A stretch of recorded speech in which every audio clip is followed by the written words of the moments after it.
Pada tahun 1678, Kesultanan Cirebon ini dibagi menjadi 3 bagian, yaitu Kasepuhan, yang kedua Kanoman, dan kemudian yang ketiganya itu adalah Panembahan Kacirebonan. Yang menjabat sebagai Sultan di Kesultanan Kasepuhan ini adalah Pangeran Mertawijaya. Beliau merupakan putra mahkota. Sementara yang menjabat di Kesultanan Kanoman dan Panembahan Kacirebonan itu adalah adik daripada Pangeran Mertawijaya, yaitu Pangeran Kertawijaya dan Pangeran Wangsakerta. Kemudian yang menjadi soal adalah bahwa kenapa sih Kesultanan Cirebon kala itu dipecah menjadi 3, kan begitu, padahal putra mahkotanya masih hidup, kenapa tidak satu saja, kan begitu. Nah, alasan mengenai kenapa sih Kesultanan Cirebon pada tahun 1678 itu dipecah menjadi 3 bagian itu, ulasannya sebagaimana berikut.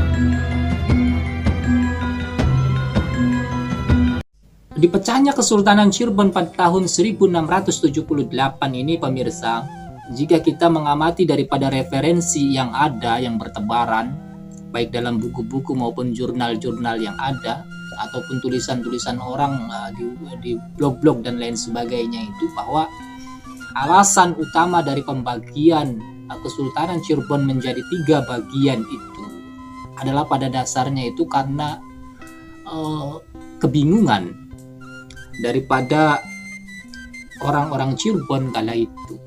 Bingung kenapa, kan begitu. Jadi peristiwanya itu, pemirsa, dimulai pada tahun 1662 ketika Panembahan Ratu II wafat. Dan perlu Anda ketahui, pemirsa, bahwa Panembahan Ratu II, Sultan Cirebon terakhir itu, bahwa beliau wafat itu sebagai akibat daripada pembunuhan yang dilakukan Amangkurat kepada beliau. Jadi waktu-waktu sebelum 1662 itu, Cirebon itu menurut Mataram itu dianggap sebagai orang yang melindungi pelarian orang-orang Mataram, buronannya Amangkurat I. Cirebon juga dianggap bersekutu dengan musuh Kesultanan Mataram, yaitu Banten. Sehingga karena emosi, kemudian akhirnya Amangkurat I itu melancarkan aksi penangkapan terhadap Panembahan Ratu II itu. Aksi penangkapan yang dimaksud itu adalah dengan jalan muslihat, yaitu dengan cara menipu agar Sultan Cirebon kala itu yang dirajai oleh Panembahan Ratu II itu mau datang ke Mataram disertai 2 orang anaknya, yaitu Pangeran Mertawijaya dan Pangeran Kertawijaya. Singkat cerita, pemirsa, melalui bantuan seorang Belanda, Amangkurat I akhirnya dapat mendatangkan Raja Cirebon itu ke Mataram. Dan benar saja, sesampainya di Mataram, sebagaimana yang dikisahkan dalam sejarah Cirebon, nantinya Panembahan Ratu II atau yang dikenal dengan Panembahan Girilaya itu kemudian wafat di Mataram. Desas-desusnya itu wafat karena dibunuh. Ada juga sumber lain yang menyatakan karena diguna-guna itu dibunuhnya, ada juga yang menyatakan karena diracun. Setelah Panembahan Ratu II itu wafat, pemirsa, kemudian putra mahkota dan adiknya itu ditahan di Mataram, tidak boleh kembali pulang ke Cirebon. Amangkurat I kala itu menghendaki Cirebon bubar begitu. Jadi untuk sementara Cirebon putra mahkotanya jangan pulang dulu, dan Cirebon biarkan tanpa raja dan biarkan bubar begitu. Intinya begitu. Putra mahkota Cirebon, Pangeran Mertawijaya dan adiknya itu, pemirsa, ditahan di Mataram itu lama sekali. Selama 16 tahun. Dan selama 16 tahun itu pula di Cirebon itu tidak ada seorang raja. Meskipun demikian, orang-orang Cirebon juga ya karena tidak ada seorang raja maka mengangkat pemimpin mereka. Artinya pemimpin sementara, Raja Bayangan. Nah, Raja Bayangan yang dimaksud itu adalah Pangeran Wangsakerta. Dan Pangeran Wangsakerta ini juga merupakan anak daripada Raja Cirebon terakhir itu, Panembahan Ratu II itu, akan tetapi beliau ini bukan sebagai putra mahkota. Nah, singkat cerita pemirsa, bahwa ditahannya putra mahkota Cirebon dan adiknya di Mataram itu, serta terbunuhnya Panembahan Ratu II di Mataram itu kan jelas membuat emosi orang Cirebon. Oleh karenanya Cirebon dengan segala upaya akhirnya melakukan persekutuan dengan Banten untuk melakukan upaya-upaya kudeta terhadap Amangkurat I. Dan pada waktu itu di Mataram banyak sekali terjadi pemberontakan, dan pemberontakan yang terjadi di Mataram itu sedikit banyaknya itu dibantu persenjataannya baik keuangannya itu oleh Cirebon dan Banten yang kala itu menjadi musuhnya Mataram. Dan salah satu kelompok pemberontak yang terbilang sukses dalam menggulingkan Amangkurat I itu adalah Raden Trunojoyo.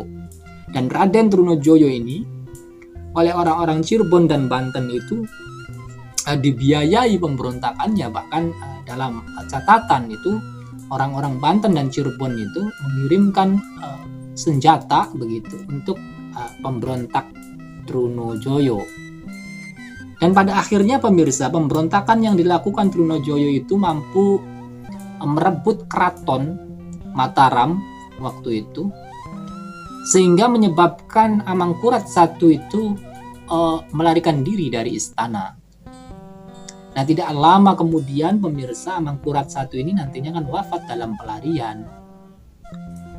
Dan ketika istana atau keraton Mataram itu mampu dibobol oleh pemberontak Trunojoyo ini, mereka ini para pemberontak ini akhirnya mendapatkan Pangeran Cirebon itu.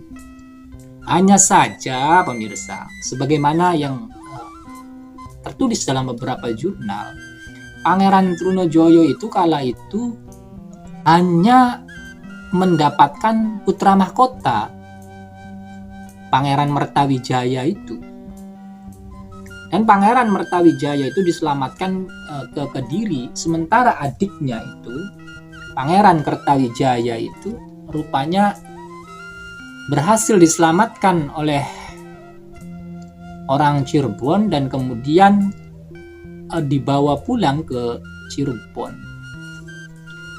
Sesampainya Pangeran Kertawijaya di Cirebon ini, kemudian orang-orang beranggapan bahwa Pangeran Mertawijaya ini ada kemungkinan tewas dalam peristiwa dalam peristiwa perang perebutan keraton antara pasukan Trunojoyo dengan Amangkurat itu. Sehingga karena hal itu akhirnya diputuskanlah yang menjadi sultan di Cirebon itu atas rekomendasi daripada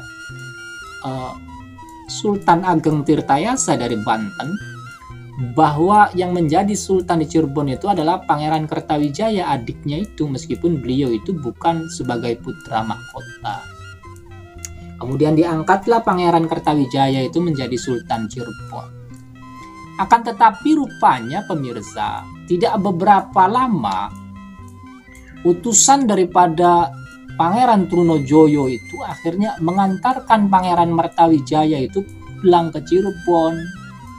Nah, sehingga ini kan menjadi simalakama, artinya menjadi keder. Mengapa keder? Karena yang bukan mahkota, yang bukan putra mahkota sudah diangkat menjadi sultan, sementara yang putra mahkotanya baru datang begitu, ternyata beliau yang putra mahkotanya itu tidak wafat. Ini kan simalakama kan begitu. Oleh karenanya ketimbang Kertawijaya itu mundur sebagai sultan digantikan putra mahkota ini, rupanya kala itu orang-orang Cirebon, pejabat-pejabat Cirebon dan juga Banten pada waktu itu sepakat bahwa ya sudahlah, Kesultanan Cirebon ini dibagi saja menjadi dua begitu. Artinya biarkan yang sudah dilantik itu menjadi sultan, dan yang putra mahkota juga menjadi sultan, dibagi dua begitu, Kesultanan Kasepuhan dan Kesultanan Kanoman. Namun ternyata masalahnya tidak sesederhana itu. Nah, rupanya Pangeran Wangsakerta yang dahulunya juga merupakan wakil Sultan Cirebon di Cirebon sebelum kedatangan dua kakaknya ini kan juga menuntut, loh, kalau kakak saya yang bukan putra mahkota itu menjadi sultan, kenapa saya tidak, kan begitu. Nah, ini kan si malakama begitu ya, jadi keder begitu. Nah, akhirnya diputuskanlah berdasarkan rapat dan kesepakatan, dipecahlah kemudian Kesultanan Cirebon itu yang menjadi 3 bagian. Bagian yang pertama itu adalah Kesultanan Kasepuhan Cirebon. Dinamakan Kasepuhan ini karena sultan yang menjabatnya itu adalah anak yang paling sepuh, paling tua begitu, atau putra mahkota.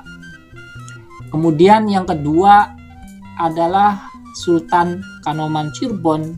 Mengapa dinamakan Kanoman? Karena sultan yang memerintahnya itu lebih muda daripada kakaknya yang sepuh itu.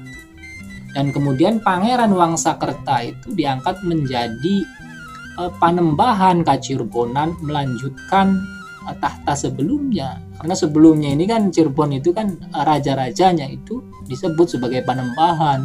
Nah, Pangeran Wangsakerta ini ya tetap gelarnya itu Panembahan, bukan sultan. Sementara dua kakaknya itu digelari sultan atas rekomendasi atau atas izin daripada gelar sultan yang disematkan oleh Banten itu. Nah, jadi begitu pemirsa asal-usul kenapa sih di Cirebon itu semula itu satu kerajaan kemudian terpecah menjadi 3 kerajaan.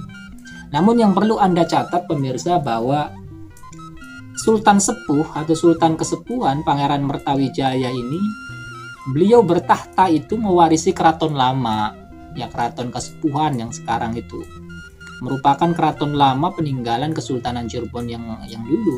Sementara adiknya Pangeran Kertawijaya itu kemudian membangun keraton baru, ya keraton Kanoman yang sekarang dikenal dengan keraton Kanoman. Sementara Pangeran Wangsakerta ini tidak membangun keraton, meskipun beliau memiliki wilayah kekuasaan, beliau keratonnya itu ya di dalam komplek keraton Kasepuhan itu, dan tinggalnya itu bersama kakaknya Pangeran Mertawijaya, dan beliau menjadi asisten kakaknya. Meskipun demikian Pangeran Wangsakerta ini mempunyai wilayah kekuasaan tersendiri dibanding dengan kakak-kakaknya, baik Pangeran Mertawijaya maupun Pangeran Kertawijaya. Jadi demikian pemirsa kisah mengenai kenapa sih di Cirebon itu pada tahun 1678 itu terpecah menjadi 3 kerajaan.